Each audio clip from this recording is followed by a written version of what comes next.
قال المؤلف رحمه الله, the author, may God have mercy on him, said, لا طبيعة ولا علة. No one created it other than Allah, be it nature or cause. Illah. Okay. Here, in the English, they have it in brackets. No one created it other than Allah, be it nature or cause. So let's back up and see, how does that flow? The author, may God have mercy on him, said, every creation that came into existence, whether among entities or deeds, from the fine dust to the grand throne, along with every movement and rest, intentions should be intention. Every intention and thought. Sorry about that. So this should be intention without an S, and thought without an S. Every movement and rest, intention and thought of the slaves are, yani is, every such and such is all created by Allah. No one created it other than Allah. No one created it other than Allah, be it nature or cause. So they repeated the sentence that's up in the other part. So now, if it were me, I wouldn't repeat it. But probably they repeated that because they want to make sure a person is not confused here. What's happening? But someone should be understanding what's happening here, which is that there's an original text, and that original text is being broken into pieces and then explained. If that's not clear, then perhaps there should be some introductory statement somewhere right in the beginning of the book that makes someone know what's happening there. And then you can leave the rest to the intelligence of the reader, and you don't have to repeat the statement here. So what the author said was, لا طبيعة ولا علة, be it nature or cause. علة. Yani, he said, neither nature nor cause. لا طبيعة, neither nature ولا علة, nor cause. Nothing created it but Allah, neither nature nor cause. Okay. Or another word is, other than cause, is reason. These two English words, cause or reason. But there's an Arabic word being used here in particular, illah. So before I read, let me tell you what happens sometimes here. You have two Arabic words. One of them is illah. The other one is sabab. Sabab. Okay. So either one of those words, you could translate it as reason or cause. But sometimes they use them differently. So the word that the Sheikh chose here is illah. And what's meant by this word, at least sometimes, is something that when it exists, it's what it causes exists, or what it results in exists. When it exists, its result exists. This is what they mean a lot of times by the word illah. That's different from sabab. Sabab, when it exists, doesn't mean what it results in will exist. What's the difference here? So they would give you the example of the movement of a ring because of the movement of a finger. The movement of the finger is the illah for the movement of the ring. They will not separate. The sabab, on the other hand, is like fire, which is the reason for burning. They can separate, meaning the fire might exist without the burning. The knife, running the knife over something might exist without the cutting. They call that sabab. And I'll give you one more example about illah. Here's a religious usage. If a drink is intoxicating, then it's najas, a liquid. If a liquid is intoxicating, then it's najas. So, or I'll give different, not najis, but haram to drink. If it is intoxicating, then it is haram. So what's the reason for the drink to be, what's the illah for the drink to be haram? Intoxication. So if that's missing, it's not haram. If that's missing, it's not haram. If it's present, it will be haram. They're not going to separate here. Okay. Now, I'm not talking about a case of medicine or something also. Then that's excuse. Here's a footnote. قال الجويني في لمع الأدلة. Al-Juwayni said in لمع الأدلة ويستحيل أن يكون مخصص العالم طبيعة. It is impossible that the specifier of the world is nature. Specifier means particularizer. كما صار إليه الطبائعيون, like the way that the, let's say, the naturalists go. Yani, which is the madhab of the, I'm going to say, the naturalists, the people who believe in nature. So maybe there's another word for it other than naturalists. So that's impossible. That nature is the creator, is the specifier of the world. That's the madhab of the naturalists. And by the way, why that's impossible? Because nature is part of the world. How would nature be the specifier or determiner of the world when nature is part of the world? So then that would mean the world created itself, or that it's created by part of itself. ويستحيل أن يكون علة موجبة كما صار إليه الأوائل. And it is impossible that the specifier of the world would be a dictating reason, mujiba, an illah, mujiba. Mujiba means something dictating, from the word wajib, making wajib. Some illah that makes the existence of a result, that dictates the existence of a result. It is impossible that the specifier of the world is some reason or cause that has a necessary result. كما صار إليه الأوائل, which is the way that the philosophers went. He called the philosophers al-awail, the first ones. I think we mentioned before. They had some different words for the philosophers, in particular the Greek ones.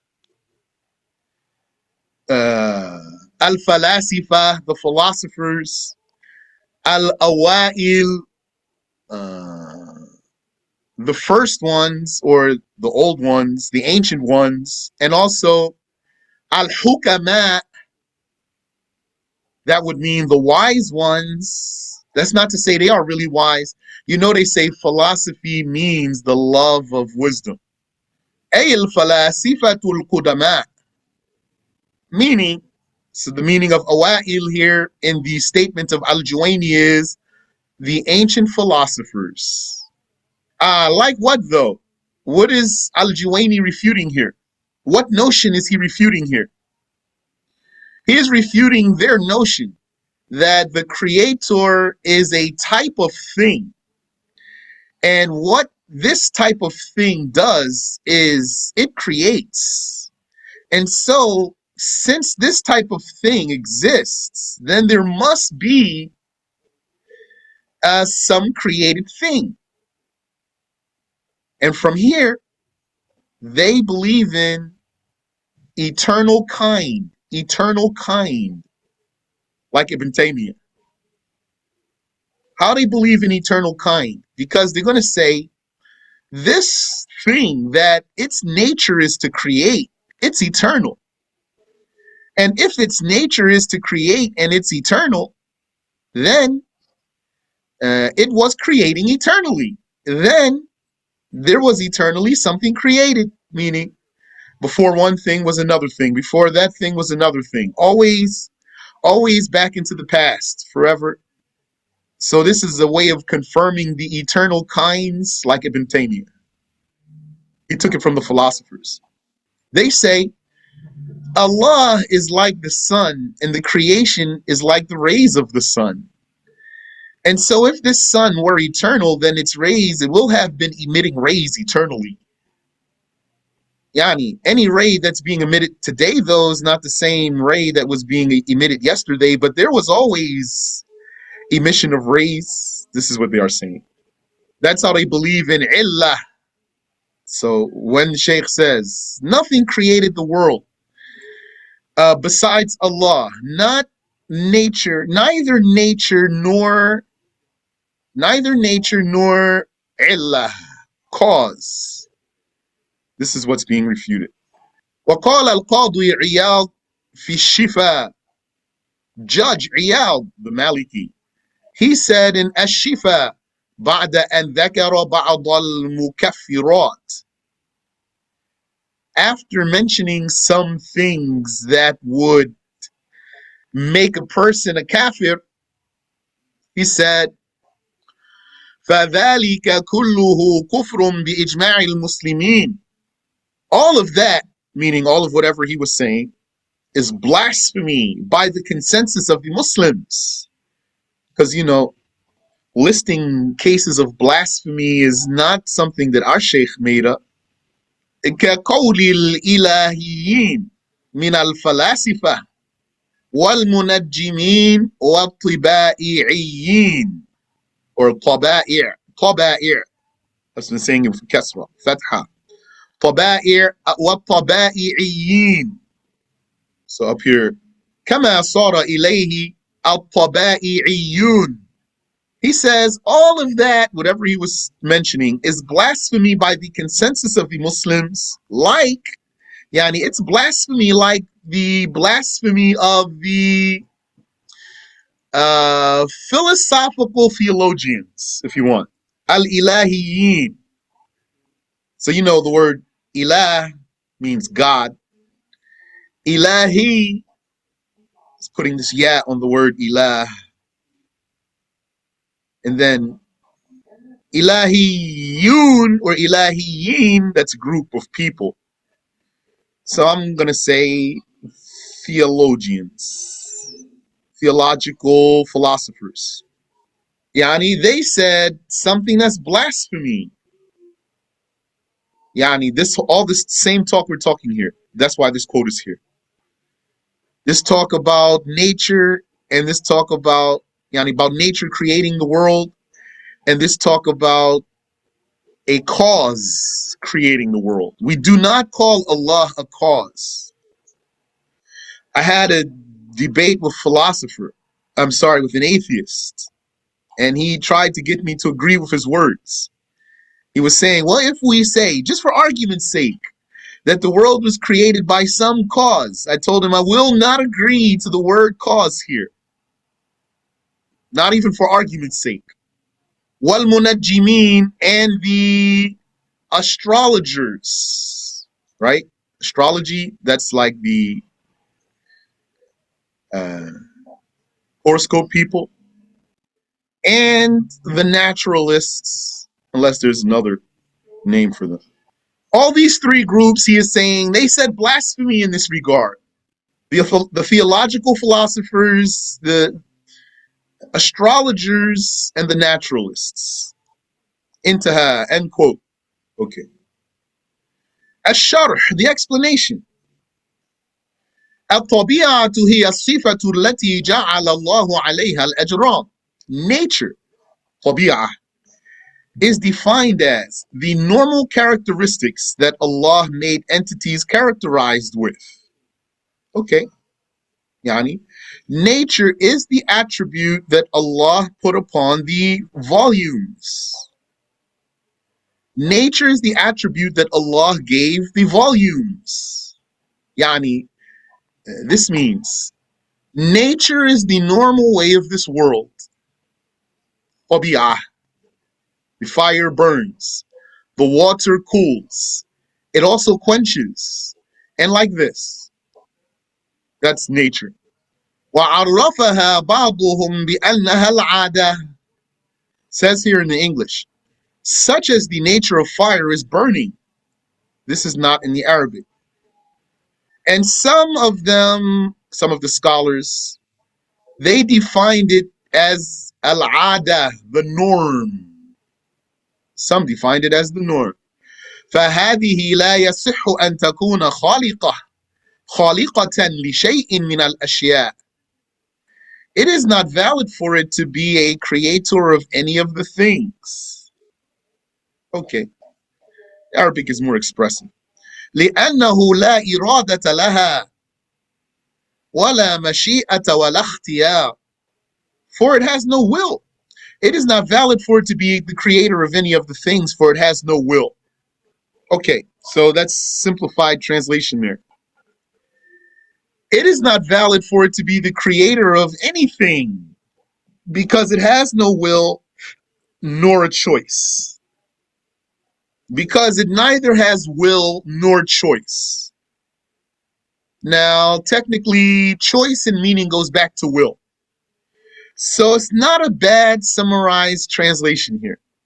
But if you want to try to say everything that's there, there's three words here. Irada, Mashi'ah, and Ikhtiyar. Irada and Mashi'ah have the same meaning. Will. So, will. It has no will. Wala ikhtiyar, nor choice. Nor does it have a choice. Allah is attributed with ikhtiyar, choice. His choice is an eternal attribute of His. It goes back to will.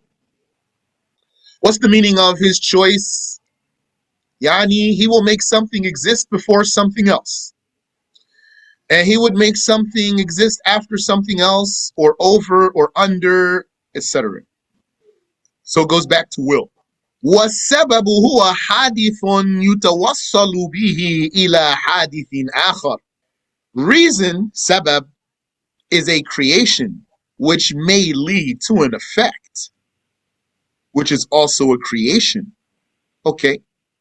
Yani, sabab is an event that leads to another event. Sabab is an event that leads to another event. A hadith by which there is arrival at another hadith. وقد يتخلف مسببه عنه. وقد يتخلف مسببه عنه. And the effect may or may not occur. Okay. Here in the translation it says, reason is a creation which may lead to an effect. This part, it just should say, which leads to an effect. Take off the word may here, because it's going to come right now. And the effect may or may not occur. And that's what the Arabic is saying. Reason is a creation that leads to, but this is the way they worded it. Reason is a creation which leads to an effect. The Arabic is saying, sabab, reason, is a hadith, an event, a creation, by which there is arrival at another hadith, another event, another creation. So they use the same word. A hadith that leads to a hadith. Here in the English, they didn't use the same word. They said a reason is a creation that leads to an effect. I like the way it is in the Arabic better. Had it been like that. Because I think gives a different meaning, really. Reason is a creation that leads to a creation. Reason is a creation that leads to an effect. Those two sentences are not exactly the same, but it's not very, very far or a big, big deal. Which is also a creation. So there they have it actually there. They added effect. That's fine.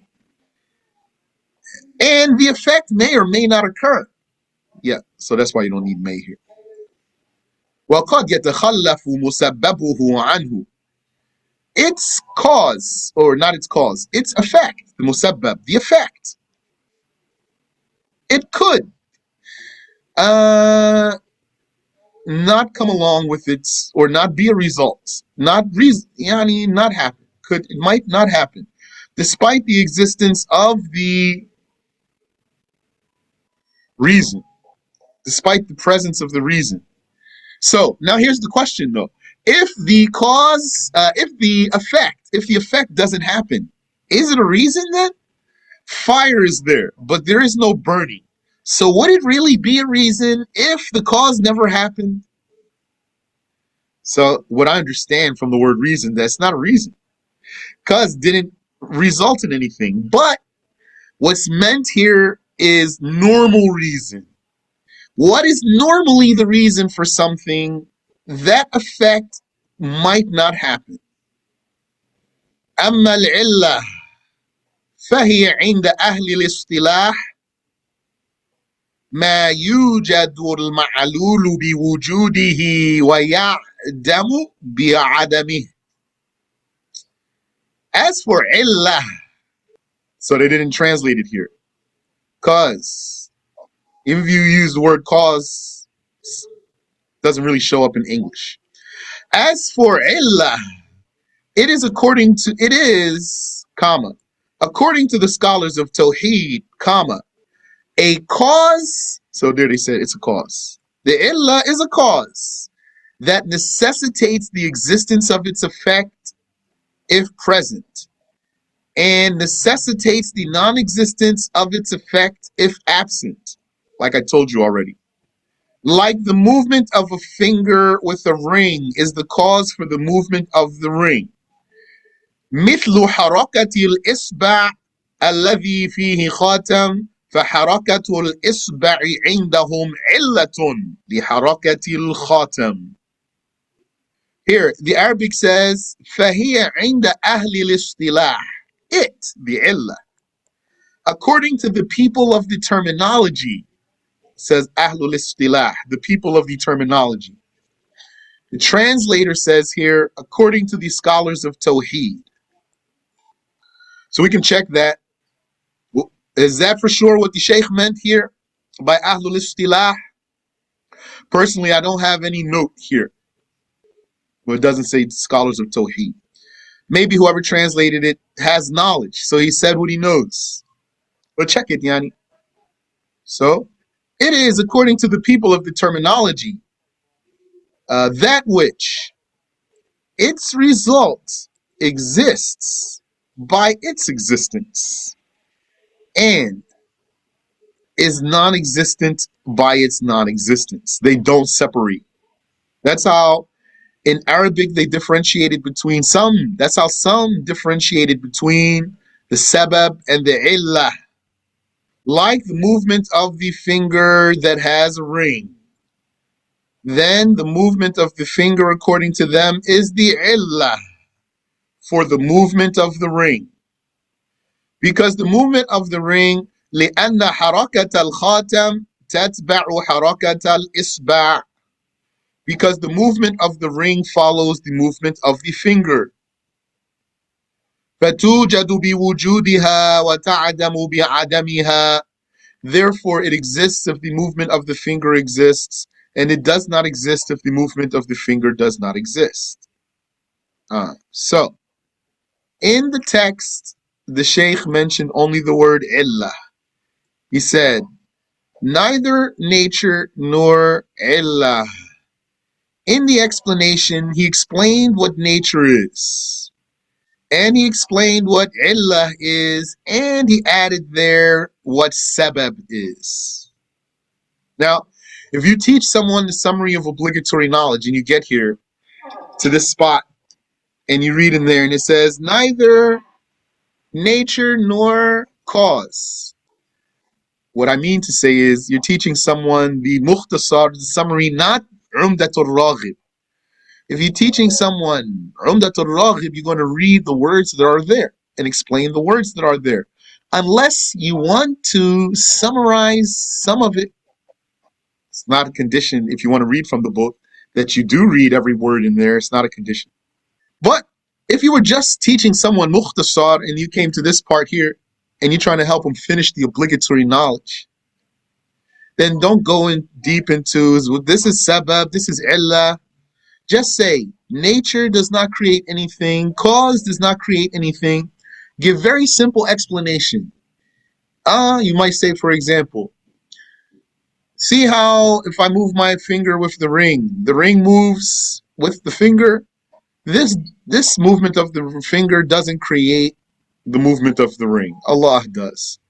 And if you had fire and you burnt something, Allah is the creator of the burning, not the fire. And it could even be that Allah will create the fire without creating the burning. That's possible. And then move on.